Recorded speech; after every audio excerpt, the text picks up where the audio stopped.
Guys, welcome to Tech Learnet. और आज हम पढ़ेंगे स्विच स्टेटमेंट्स के बारे में। तो स्विच एक ऐसा कंडीशनल स्टेटमेंट होता है जिसमें हम काफी सारे अलग अलग वैल्यूज से एक ही वेरिएबल को कंपेयर कर सकते हैं। अब इसी की जगह अगर हम इफ एल्स या इफ स्टेटमेंट्स यूज करेंगे तो वो काफी ज्यादा हेक्टिक और काफी ज्यादा बड़ा हो जाता है। इसलिए जब हमको काफी सारे कंपैरिजंस करने होते हैं तब हम स्विच स्टेटमेंट्स का यूज करते हैं। पर स्विच स्टेटमेंट्स की एक ये ड्रॉबैक होता है कि वो सिर्फ और सिर्फ इक्विवेलेंस को चेक करते हैं कि ये इसके इक्वल है या नहीं है। वो कभी भी रिलेशंस को चेक नहीं कर सकते हैं।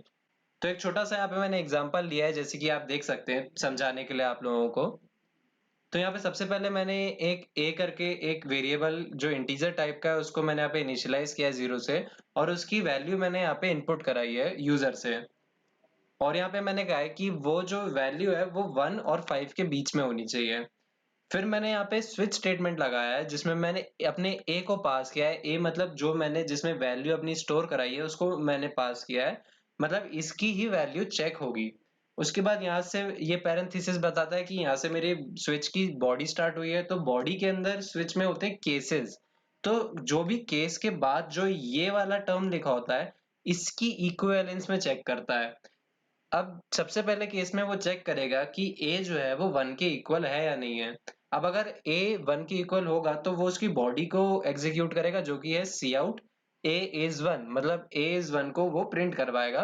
ब्रेक का मतलब ये होता है कि जब भी ब्रेक इनकाउंटर होता है प्रोग्राम में तो वो उसके स्कोप से बाहर आ जाता है। इसका मतलब ये जो स्विच की जो बॉडी है इससे पूरा का पूरा जो फ्लो ऑफ एग्जीक्यूशन है या कंपाइलेशन है वो बाहर आ जाएगा। मतलब जैसे ही केस 1 एग्जीक्यूट होगा, मतलब केस 1 ट्रू हो जाएगा, वैसे ही इसकी बॉडी सबसे पहले एग्जीक्यूट होगी। उसके बाद ब्रेक, ब्रेक मतलब स्विच के पूरी की पूरी बॉडी से प्रोग्राम बाहर आ जाएगा।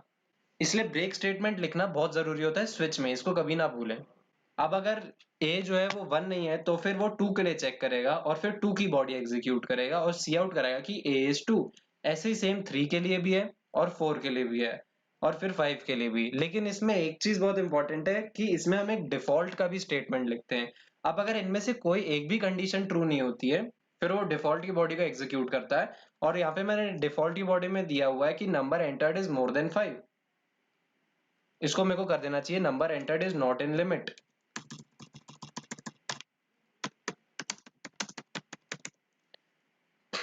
तो फिर अगर इनमें से एक भी केस ट्रू नहीं होता है तो फिर वो डिफॉल्ट का केस को एग्जीक्यूट करता है। अब हम इसको एक बार रन करके देख लेते हैं। इसके नीचे यहाँ पे मैंने सिर्फ और सिर्फ पैरेंथेसिस क्लोज किया हुआ है। ये मेरे स्विच बॉडी का पैरेंथेसिस क्लोज है, जैसे कि आप यहाँ पे देख सकते हैं।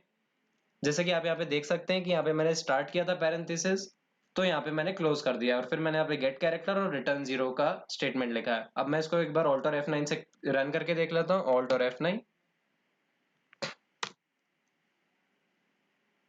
मैंने यहाँ पे इसका कैरेक्टर नहीं लगाया तो मैंने इसका यहाँ पे कैरेक्टर लगा दिया। और अब मैं इसको फिर से रन करके देखता हूँ। आई होप इसमें कोई प्रॉब्लम नहीं है और इसमें कोई प्रॉब्लम नहीं है। तो अब मैं इसमें एक वैल्यू डालता हूँ, मान लीजिए मैंने 3 डाला तो इसमें लिखा गया ए इज 3। फिर से मैं इसको रन करके देखता हूँ, इसमें मैं मान लीजिए 1 डालता हूँ तो ए इज 1। तो ऐसा हमारा यूज होता है। अब जैसे कि मेरे को अपने डिफॉल्ट की बॉडी को रन कराना है तो यहाँ पे मैं लिमिट से बाहर कोई नंबर दे देता हूँ। जैसे मान लीजिए मैंने 89 दे दिया तो एक बार रन करेगा कि number entered is not in the limit, मतलब जो डिफॉल्ट की बॉडी है इसने इसको रन किया। तो ये यूज होता है हमारे स्विच स्टेटमेंट्स का। अगर आपको ये वीडियो पसंद आया हो तो इसको लाइक करें, चैनल को सब्सक्राइब करें और शेयर भी करें। और अगर आपको कोई क्वेरी हो, कोई आपको डाउट हो तो आप कमेंट सेक्शन में पूछें। Thank you so much guys. अब हम मिलते हैं नेक्स्ट सेशन में जहाँ पे हम लूप्स पढ़ेंगे।